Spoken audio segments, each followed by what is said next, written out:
नमस्कार, मैं रवीश कुमार। आप सभी को बधाई।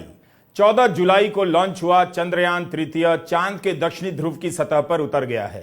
भारत दुनिया का पहला देश बन गया है जिसका अभियान चांद के दक्षिणी ध्रुव पर उतरा है। इसके पहले चांद पर रूस, अमेरिका और चीन का अभियान सफलतापूर्वक पहुंचा है, लेकिन दक्षिणी ध्रुव पर पहुंचने वाला चंद्रयान तृतीय पहला अंतरिक्ष अभियान है। हम पहले ही साफ कर देना चाहते हैं कि अंतरिक्ष विज्ञान के संवाददाता और विशेषज्ञ नहीं हैं, लेकिन इन अभियानों को लेकर कई प्रमुख अखबारों में जो विश्लेषण छपे हैं, हमने उनकी मदद ली है। The Hindu, Indian express, economic times, wall street journal, guardian, New York times, Washington post, ताकि आप दर्शकों को इस वीडियो में इस अभियान से जुड़ी तमाम मुख्य बातों से परिचय करा सकूं। अगर हमसे कुछ गड़बड़ी हो जाए तो जरूर बताइएगा। तो अब हम अपना अभियान शुरू करते हैं। जिस इसरो के YouTube चैनल पर इसका सीधा प्रसारण हो रहा था, उस YouTube चैनल पर 42 लाख से ज्यादा लोग लाइव देख रहे थे।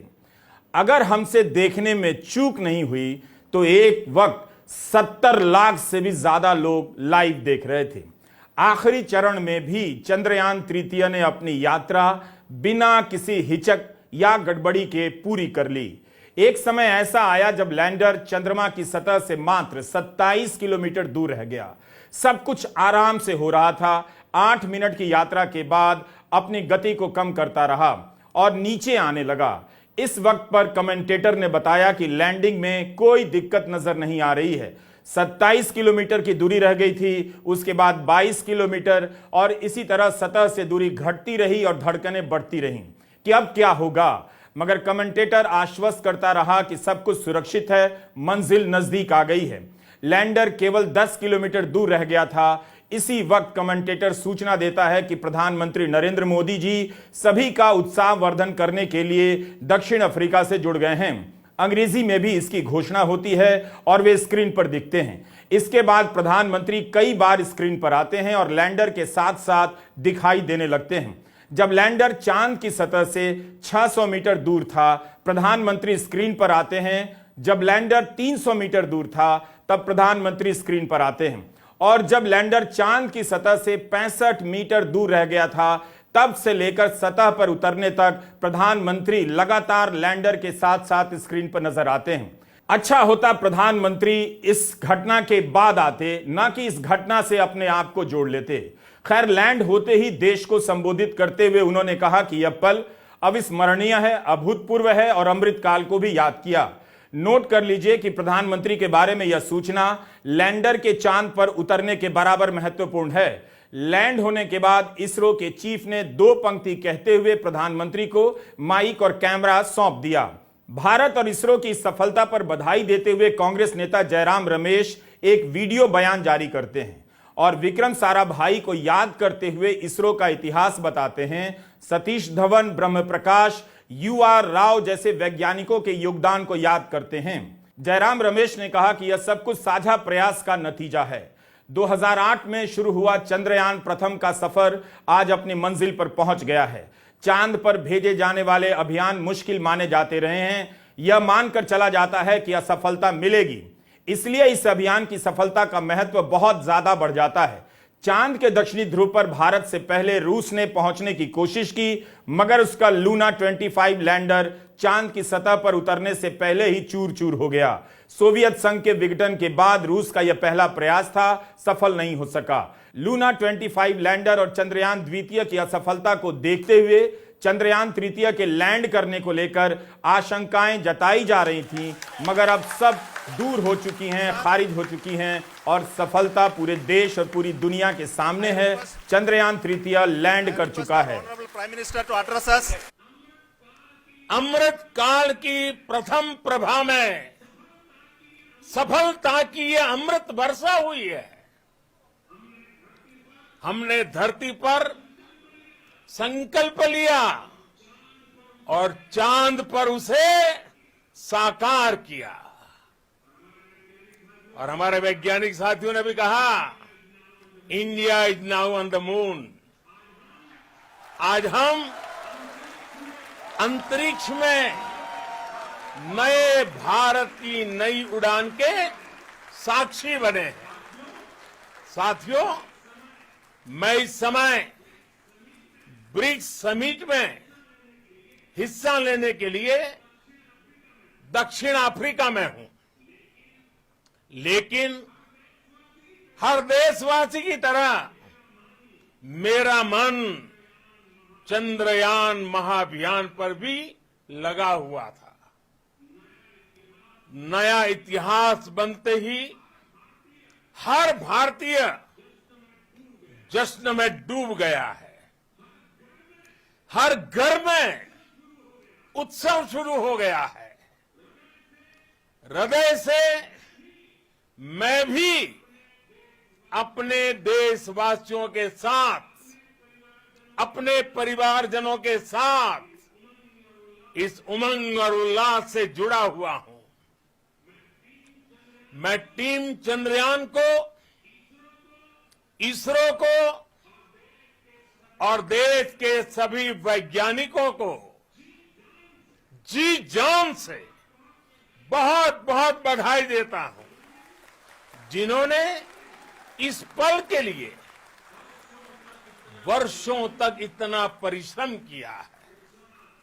उत्साह, उमंग, आनंद और भावुकता से भरे इस अद्भुत पल के लिए मैं 140 करोड़ देशवासियों को भी कोटि कोटि बधाइयां देता हूं। इसरो की आज की उपलब्धि वाकई में शानदार है, वाकई में बेमिसाल है। 1962 के फरवरी महीने में होमी भाभा और विक्रम साराभाई के दूरदर्शिता के कारण इनकोस्पार की स्थापना की गई। इनकोस्पार यानी कि Indian national committee on space research. और इनमें से जो पहले व्यक्ति शामिल थे, पहले 5-4 व्यक्तियों में से जो शामिल हुए थे इनकोस्पार में, एपीजे अब्दुल कलाम थे। इसके बाद में 1969 में अगस्त के महीने में विक्रम साराभाई, जो हमेशा अंतरिक्ष विज्ञान और अंतरिक्ष अनुसंधान को विकास के दृष्टिकोण से देखा करते थे, उन्होंने इसरो की स्थापना की। 1972 और 1984 के बीच में सतीश धवन आए और उन्होंने, मैं समझता हूं, अद्वितीय नेतृत्व दिखाया। वैज्ञानिक दृष्टिकोण से, तकनीकी दृष्टिकोण से, मैनेजमेंट के दृष्टिकोण से जो योगदान उनका रहा है वो बिल्कुल बेमिसाल योगदान रहा है। उनके साथ ब्रह्म प्रकाश जी भी थे और ब्रह्म प्रकाश हमारे एकमात्र व्यक्ति रहे हैं जिन्होंने हमारे परमाणु ऊर्जा कार्यक्रम और अंतरिक्ष अनुसंधान कार्यक्रम में भी परिवर्तनकारी योगदान रहा है।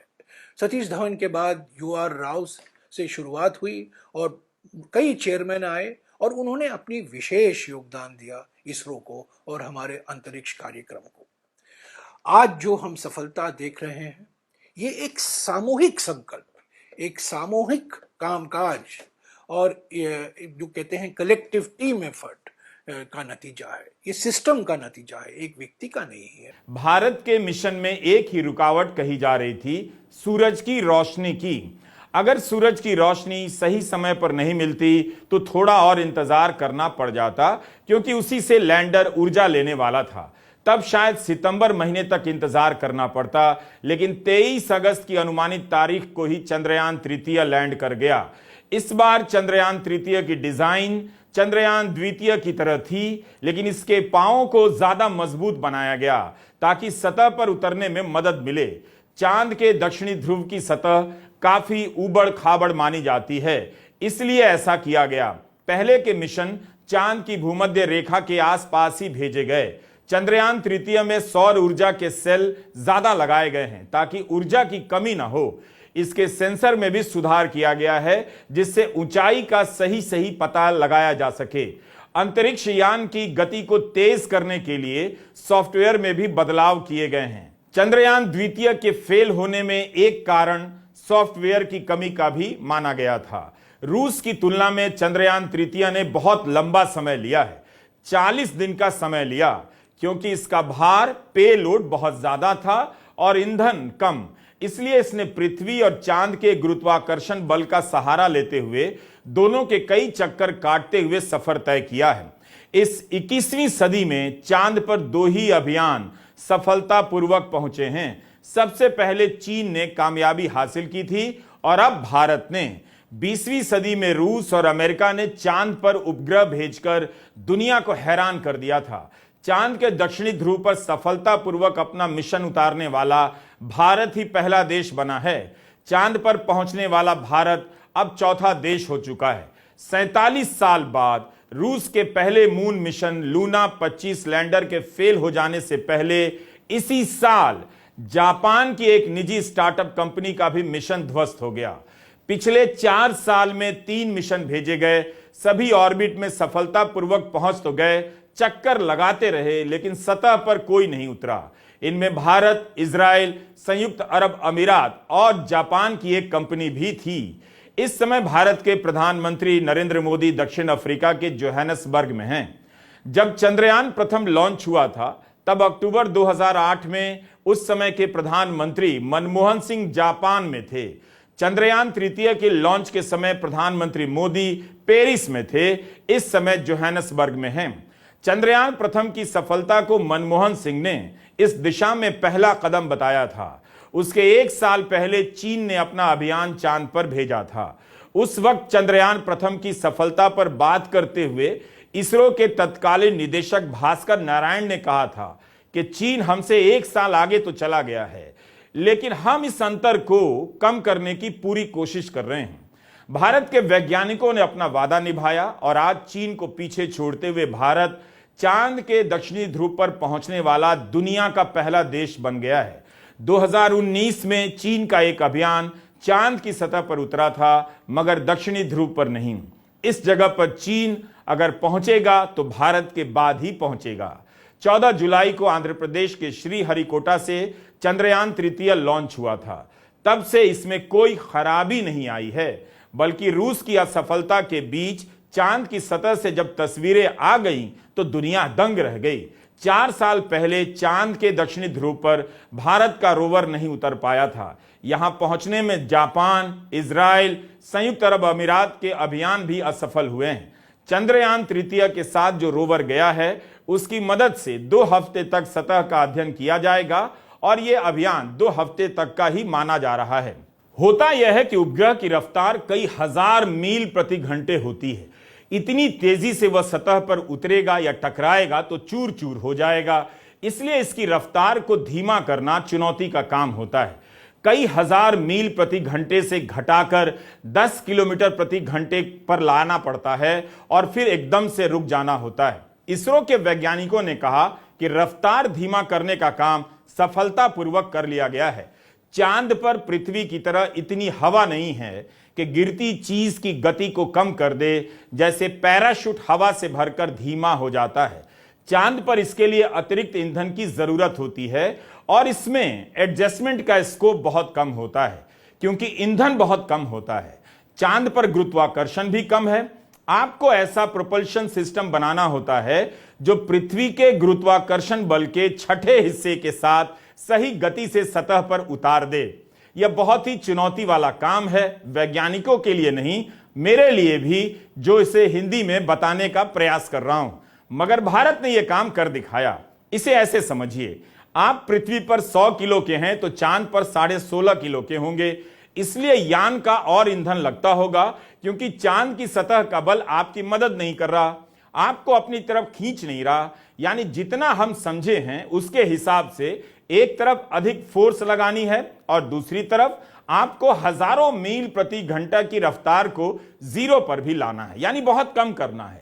रूस के लूना के ध्वस्त हो जाने के पीछे यही कारण बताया जा रहा है कि इंजन के थ्रस्टर ने जरूरत से ज्यादा देर तक फोर्स दी, बल दिया, और इस वजह से वो चांद की सतह से टकराकर फिसलता चला गया, स्थिर नहीं हो सका। इसी तरह की समस्या चंद्रयान द्वितीय में भी आई थी। चांद का दक्षिणी ध्रुव पानी के स्रोत के कारण महत्वपूर्ण हो गया है। वैज्ञानिक यहां पानी को लेकर सुनिश्चित होना चाहते हैं। इससे चांद से आगे कई अभियानों को भेजना आसान हो जाएगा। मशीनों पर कम बल लगेगा। अभी पृथ्वी से बहुत सारा ईंधन लेकर जाना पड़ता है, जिससे रॉकेट का वजन बढ़ जाता है। अगर चांद के इस छोर पर पानी मिल गया तो उसके भीतर जो हाइड्रोजन है, जो ऑक्सीजन है, जिससे ईंधन और सांस लेने के लिए ऑक्सीजन मिल सकती है, पीने और मशीनों को ठंडा करने के काम भी आ सकता है। अमेरिका और चीन के भी दक्षिणी ध्रुव के लिए मिशन प्लान किए हुए हैं। अमेरिका को चिंता है कि चीन पहले वहां पहुंचकर इलाके में मौजूद पानी पर कब्जा न कर ले, लेकिन अब तो भारत पहुंच गया। चीन कहता है कि हम चाहते हैं कि अंतरिक्ष के एक्सप्लोरेशन का फायदा, यानी जो भी वहां मिलता है, सभी को मिले। 2018 में नासा के M3 इंस्ट्रूमेंट ने इसकी पुष्टि की थी कि चांद के ध्रुवों पर पानी है। यह इंस्ट्रूमेंट भी चंद्रयान प्रथम से काम कर रहा था। वैज्ञानिक मानते हैं कि यहां पानी है जो भविष्य में इंसान के बसने के काम आ सकता है। 2012 में रूस का एक और मिशन फेल हो गया। इसका नाम फोबोस ग्रंट था और यह पृथ्वी की कक्षा में फंस जाने के 2 महीने बाद प्रशांत महासागर में गिर गया। 2019 में चंद्रयान द्वितीय छोड़ा गया, मगर दूसरा मिशन लैंड करने से पहले ही असफल हो गया। चंद्रयान द्वितीय के समय प्रधानमंत्री मोदी अंतरिक्ष केंद्र में मौजूद थे। इसकी असफलता पर इसरो के तत्कालीन निदेशक के शिवन रोने लग गए। तब प्रधानमंत्री ने उन्हें गले लगाकर ढाढ़स बंधाया था। उस समय खूब राजनीति हुई। प्रधानमंत्री चंद्रयान द्वितीय का श्रेय लेना चाहते थे तो कांग्रेस ने वैज्ञानिकों को बधाई देते हुए याद दिला दिया कि चंद्रयान मिशन मनमोहन सिंह सरकार की देन है। मगर चंद्रयान द्वितीय के असफल होते ही राजनीति भी शांत हो गई। इसरो ने पिछले कई दशकों में कई अभियानों को सफलतापूर्वक लॉन्च किया है, मगर ऐसा कभी नहीं हुआ कि प्रधानमंत्री इसरो के सेंटर पहुंच जाएं और सारा कवरेज उन्हीं के आसपास होने लगे, इस तरह से कि सब कुछ उन्हीं का किया हुआ है, जैसे वही इस अभियान का चेहरा है। आमतौर पर प्रधानमंत्री इसरो के अभियानों से दूरी बनाकर रखते हैं और इसे राजनीति में नहीं लाते। अब राजनीति बदल गई है। जब इसरो के ट्विटर हैंडल से मुद्रा योजना का पोस्टर ट्वीट किया गया था, तब लोग हैरान हो गए थे कि अब यह सब भी होने लगा है। 5 नवंबर 2013 को मनमोहन सिंह के कार्यकाल में भारत ने मंगलयान छोड़ा था। सितंबर 2014 में जब मंगलयान मंगल की कक्षा में प्रवेश कर रहा था, उसी वक्त प्रधानमंत्री मोदी इस अभियान के कमांड सेंटर पहुंच गए।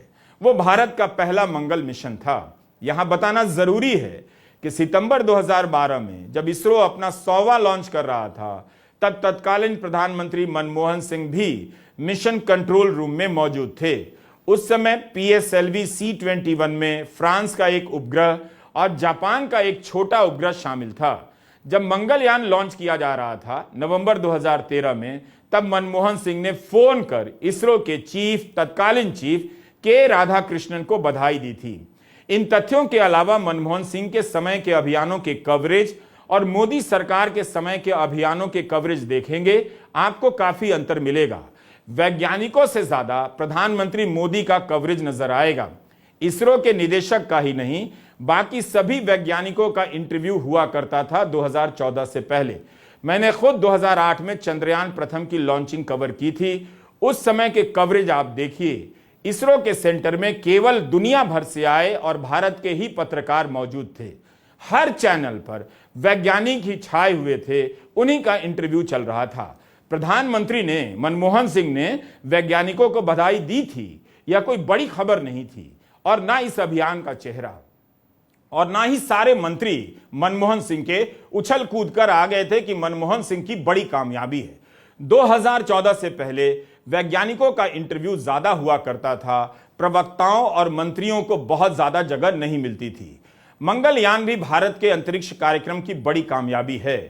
हॉलीवुड की ग्रेविटी फिल्म से भी सस्ता मिशन और उसका कामयाब होना बड़ी उपलब्धि थी। इंटरस्टेलर फिल्म चंद्रयान तृतीय से दुगनी कीमत में बनी है। उसी समय लॉन्च हुए नासा के मंगल मिशन मेवन की कीमत के 10वें हिस्से से भी कम लागत थी मंगलयान की। पहली बार किसी देश का पहला मंगल मिशन पहली बार में कामयाब हुआ। मंगलयान के समय स्कूलों से कहा गया, बच्चों को सुबह सुबह जल्दी बुलाइए ताकि वे टीवी पर मंगलयान का प्रसारण देख सकें। प्रधानमंत्री मोदी बेंगलुरु के अभियान केंद्र में पहुंच गए थे। इस बार भी खबर आई है कि कुछ राज्यों में स्कूलों को निर्देश दिए गए हैं कि लैंडिंग के समय वे स्कूल में मौजूद रहें। शाम के वक्त यानी 5:15 से 6:15 के बीच शाम के वक्त बच्चों को स्कूल आने के लिए कहा गया है ताकि वे सीधा प्रसारण देख सकें। क्या यह सब तब भी हुआ था जब चंद्रयान प्रथम या मंगलयान लॉन्च हो रहा था? इसी तरह छत्तीसगढ़ के स्कूल शिक्षा विभाग ने सभी DEO को आदेश जारी कर दिया है जिसके अंतर्गत सभी स्कूलों में पढ़ रहे बच्चों को लैंडिंग का सीधा प्रसारण दिखाना होगा। पिछले 9 साल में इसरो ने 47 लॉन्च किए हैं, मात्र 3 में ही असफलता मिली है। सफलता का इतना शानदार रिकॉर्ड है। अब इस तरह के आंकड़े भी आने लगे हैं कि मनमोहन सिंह के समय यानी 2004 से 14 के बीच 24 मिशन भेजे गए। इसमें चंद्रयान प्रथम और मंगलयान शामिल है। नरेंद्र मोदी के 9 साल में 47 मिशन भेजे गए। वाजपेयी के कार्यकाल में 6 मिशन और नरसिम्हा राव के कार्यकाल में 5 मिशन। इसरो को कभी सरकार और प्रधानमंत्री के नाम से नहीं जोड़ा जाता था, मगर अब यह सब होने लगा है। वैज्ञानिकों की उपलब्धियों का राजनीतिक बंटवारा एक तरफ, मगर उनकी उपलब्धियां शानदार तो हैं ही। 1969 में इसरो का गठन हुआ था। इसरो का पहला सैटेलाइट आर्यभट्ट 19 अप्रैल 1975 को सोवियत यूनियन से लॉन्च हुआ था। आज सभी विक्रम साराभाई को भी याद कर रहे हैं। चंद्रयान द्वितीय की असफलता के बाद भी भारत ने हार नहीं मानी और 4 साल में चंद्रयान तृतीय को सफलतापूर्वक चांद की सतह पर लैंड कर दुनिया को दिखा दिया। धरती और अंतरिक्ष की जानकारियां हमेशा से ही इंसान को हैरान करती रही हैं। नई नई जानकारियों तक पहुंचने के लिए चुनौतियां खड़ी करती रही हैं। चेन्नई से 400 किलोमीटर दूर एक जगह है नामक्कल। 2012 से यहां की मिट्टी इसरो को दी जाती रही है ताकि वो चंद्रयान की टेस्टिंग कर सके। यहां की मिट्टी चांद की सतह से मिलती जुलती है, खासकर दक्षिणी ध्रुव की मिट्टी से। इसलिए इसरो अपने लैंडर मॉड्यूल की टेस्टिंग इस पर कर सका है और तकनीक में बदलाव कर सका है। यह तीसरी बार हुआ है जब नामक्कल की मिट्टी इसरो को दी गई। 50 टन मिट्टी भेजी गई थी। चांद के अभियान को राजनीतिक प्रतिष्ठा और राष्ट्रीय गौरव से जोड़ा जाता है, हर देश करते हैं। इस आधार पर ऐसे अभियानों की आलोचना भी की जाती है, मगर अब तो निजी कंपनियां भी अंतरिक्ष में उपग्रह भेजने लगी हैं। हम सबके इलन मस्क भाई कब रॉकेट छोड़ देते हैं पता नहीं चलता है। नासा मस्क के HLS स्टारशिप पर अंतरिक्ष यात्रियों को चांद पर भेजने वाला है। उम्मीद की जाती है कि अब सभी अपना रोवर, लैंडर्स, एस्ट्रोनॉट भेजने लग जाएंगे। फैल्कन 9 फैमिली के अलग अलग रॉकेट 255 बार उड़ान भर चुके हैं। इस आदमी ने तो रॉकेट को टैक्सी बना दिया है। भाई कहीं चांद पर ओला उबर की सेवा ना शुरू कर दे। याद रखिएगा, ध्यान दीजिएगा, अंतरिक्ष अभियानों का निजीकरण एक अलग मसला है। अभी तक इन अभियानों को पूरी दुनिया और देश के हित में समझा जाता था, मगर अब यहां भी दुकानें खुलने लगी हैं। मस्क के भेजे गए उपग्रह से जनता को कितना फायदा होता है, एक प्राइवेट मालिक को कितना होता है, अमीर लोगों को कितना होता है, इसका अलग से अध्ययन किया जाना चाहिए। जापान भी अंतरिक्ष में पर्यटन की योजना पर काम कर रहा है। अमेरिका में पहले ही हो चुका है। अब लोग अंतरिक्ष पर सैर करने भी जाएंगे। जल्दी ही भारत में कई राज्यों के मुख्यमंत्री अपनी तीर्थ यात्रा योजना में इसे भी शामिल कर देंगे वोट के लिए। बहरहाल अंतरिक्ष अभियानों में फिर से सरकारों की भी दिलचस्पी बढ़ने लगी है। इस समय अमेरिका, चीन, रूस और भारत चांद पर भेजने के लिए कई तरह के अभियानों पर काम कर रहे हैं। रूस, जापान और अमेरिका सहित आधा दर्जन देश चांद पर रोबोट भेजने जा रहे हैं। अमेरिका, चीन और भारत चांद पर अंतरिक्ष यात्री भेजने की योजना पर काम कर रहे हैं। वीडियो लंबा है, हिंदी में है, देखते जाइए। काफी मेहनत की है हर जगह से जानकारियां जुटाने में। नासा भी 3 अभियान भेजने की तैयारी कर रहा है। रूस और चीन मिलकर चांद पर रिसर्च स्टेशन बनाना चाहते हैं, इंसानों को बसाना चाहते हैं। कई देश की सरकारें और प्राइवेट कंपनियां भी इस सेक्टर में कूद गई हैं। इसी जून में अंतरिक्ष अभियानों को लेकर भारत और अमेरिका के बीच कई महत्वपूर्ण करार हुए हैं। रूस और चीन की तरह भारत भी अंतरिक्ष यात्री भेजने की तैयारी कर रहा है। इस अभियान का नाम गगनयान है। 2022 तक ही भेजने का लक्ष्य था, लेकिन उम्मीद की जा रही है कि 2025 या उसके बाद भेजा ही जाएगा। चंद्रयान की सफलता के बाद गगनयान को भी हौसला मिलेगा। उम्मीद की जाती है कि नासा ह्यूस्टन के जॉनसन स्पेस सेंटर में भारतीय अंतरिक्ष यात्रियों को प्रशिक्षण दे रहा है या देने वाला है। 2024 में दोनों देश मिलकर साझा अंतरिक्ष केंद्र की स्थापना करेंगे। नासा और इसरो मिलकर एक रेडार मिशन निसार पर काम कर रहे हैं। 2024 में एक उपग्रह छोड़ा जाएगा जिससे धरती पर जमीन और बर्फीली सतह में आ रहे बदलावों पर नजर रखा जा सकेगा। भारत ने अमेरिका के साथ आर्टेमिस अकॉर्ड पर दस्तखत किया है। इसके तहत 1967 की आउटर स्पेस ट्रीटी भी आ जाती है, जो सौर ग्रहों के संसाधनों के इस्तेमाल की इजाजत देती है। भारत का सौर मिशन आदित्य भी आने वाले कुछ हफ्तों में लॉन्च होने वाला है। इसी हफ्ते जापान की स्पेस एजेंसी जाक्सा भी चांद पर स्मार्ट लैंडर भेजने वाली है। अप्रैल में जापान की एक प्राइवेट स्टार्टअप कंपनी ने चांद पर लैंडर भेजने का प्रयास किया, फेल हो गई कंपनी। इसरो और जाक्सा भी मिलकर 2025 के लिए एक मून मिशन पर काम कर रहे हैं। अंतरिक्ष अभियानों का बजट बहुत ज्यादा होता है। नासा का बजट तो 2 लाख करोड़ का बताया जाता है। भारत के अंतरिक्ष विभाग का बजट बहुत मामूली है। इसमें भी इस साल बजट में 8% की कटौती हो गई। यह समाचार आप फिर से देख सकते हैं। हिंदू अखबार की रिपोर्ट है कि भारत के अंतरिक्ष विभाग के लिए इस साल बजट में पिछले साल के मुकाबले 8% की कमी की गई। पिछले बजट में 13,700 करोड़ रुपए दिए गए थे। इस बार 12,543 करोड़ का बजट है। इसी में इसरो का खर्चा भी शामिल है। लेकिन जब मोदी सरकार आई तब इसरो का बजट काफी बढ़ाया गया था। 50% की वृद्धि के साथ 6,000 करोड़ कर दिया गया। यह खबर इकोनॉमिक टाइम्स की है, 9 सितंबर 2012 की। मनमोहन सिंह ने कहा था कि आलोचक कहते हैं कि गरीब देश अंतरिक्ष कार्यक्रमों पर इतना पैसा क्यों खर्च करता है, लेकिन लोग भूल जाते हैं कि तकनीकी शक्ति के विकास से ही देश की तरक्की होती है। इसरो की स्थापना करने वाले पूर्वजों के सामने भी यही सवाल रहा होगा, लेकिन आज जब हम यह देखते हैं कि देश और समाज को कितना फायदा हुआ है, तब पता चलता है कि वे कितने सही थे, दूरदर्शी थे। मनमोहन सिंह शायद जवाहरलाल नेहरू और विक्रम साराभाई की तरफ इशारा कर रहे थे। चीन और अमेरिका का जितना बजट है उसकी तुलना में भारत का बजट कुछ भी नहीं, लेकिन सफलता बहुत बड़ी है। चंद्रयान तृतीय की लागत करीब 615 करोड़ रुपए है। इसके मुकाबले नासा के चांद पर इंसानों को भेजने के नए मिशन आर्टेमिस की कीमत या बजट करीब 7.25 लाख करोड़ रुपए बताई जाती है। यह इतना महंगा मिशन है कि नासा के ऑडिटर ने अमेरिकी सीनेट को इसकी कीमत को लेकर चेतावनी जारी की है। उस हिसाब से देखें तो भारत के अभियान कितने किफायती हैं। भारत के इस सरकारी अभियानों की कामयाबी ने प्राइवेट और सरकारी दोनों सेक्टरों के लिए संभावनाओं के नए द्वार खोल दिए हैं। लूना 25 लैंडर के क्रैश करने से राष्ट्रपति पुतिन को भी धक्का पहुंचा है। वे अपने मिशन की कामयाबी का राजनीतिक इस्तेमाल करना चाहते थे। दुनिया को दिखाना चाहते थे कि पश्चिम के प्रतिबंधों के बावजूद रूस मजबूत है। शीत युद्ध के समय भी रूस ने अपनी ताकत का इसी तरह से प्रदर्शन किया था। रूस पहला देश था जिसने शीत युद्ध के समय अपने पहले यूरी गागरिन और बाद में वैलेंटीना टेरेश्कोवा को बिठाकर पृथ्वी की कक्षा में पहुंचा दिया। वे अंतरिक्ष में जाने वाली पहली महिला थीं। हाल के सालों में रूस अंतरिक्ष तकनीक के मामले में काफी पिछड़ गया है, क्योंकि सरकार अब सेना पर ज्यादा पैसे खर्च करती है। 1976 में लूना 24 के बाद रूस ने पहली बार लूना 25 लैंडर भेजा। चांद की सतह पर उतरने से पहले इसका संपर्क टूट गया और चूर चूर हो गया। यूक्रेन युद्ध के बाद से रूस अपने सैटेलाइट से संपर्क करने के लिए दूसरे देशों से सहयोग नहीं ले पाया। मुमकिन है इस कारण भी दोबारा संपर्क स्थापित करने में मुश्किलें आई हों। 11 अगस्त को लॉन्च हुआ लूना 25। अगर चांद के दक्षिणी ध्रुव पर पहुंच जाता तो उसे दुनिया का पहला मिशन कहा जाता। रूसी मिशन के निदेशक ने दावा किया था कि उनके मिशन की सफलता के चांस 70% हैं। लूना 25 को सोयूज रॉकेट पर भेजा गया था, जबकि रूस के सोयूज सीरीज के रॉकेट इतिहास में सबसे सफल माने जाते हैं। 2000 रॉकेट लॉन्च हुए हैं, कई यात्रियों को भी लेकर गया है। चंद्रयान तृतीय पर 2019 से ही काम शुरू हो गया था। रूस की स्पेस एजेंसी रोसकॉस्मोस 2010 से लूना 25 पर काम कर रही थी।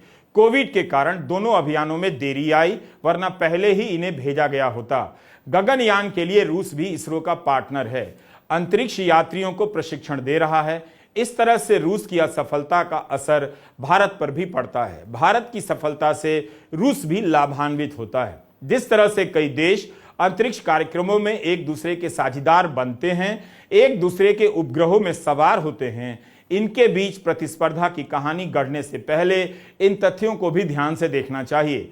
अंतरिक्ष के मामले में कोई भी तकनीकी रूप से स्वतंत्र नहीं है और ना ही किसी का वर्चस्व है। इस सफलता पर बधाइयों का सिलसिला शुरू हो गया है। अब जब वैज्ञानिकों से जुड़ी खबरें आएंगी, उनका इंटरव्यू चलेगा नेताओं से ज्यादा, तो ध्यान से सुनिएगा। हाल ही में जब एनसीईआरटी ने डार्विन का पाठ हटा दिया, तब 1800 वैज्ञानिकों ने अपने हस्ताक्षर के साथ इसके विरोध में पत्र लिखा। इसमें Tata institute of fundamental research, Indian institute of science education and research और आईआईटी से लेकर तमाम संस्थानों में काम करने वाले वैज्ञानिक हैं। आज दिन रात वैज्ञानिकों की तारीफ होनी चाहिए, लेकिन आप जरा इंटरनेट में सर्च कीजिएगा, उस समय जब इन वैज्ञानिकों ने पत्र लिखा था तब गोदी मीडिया ने किस तरह से इनको महत्व दिया था। चंद्रयान तृतीय से जुड़े सभी वैज्ञानिकों को जोरदार बधाई। नमस्कार, मैं रवीश कुमार।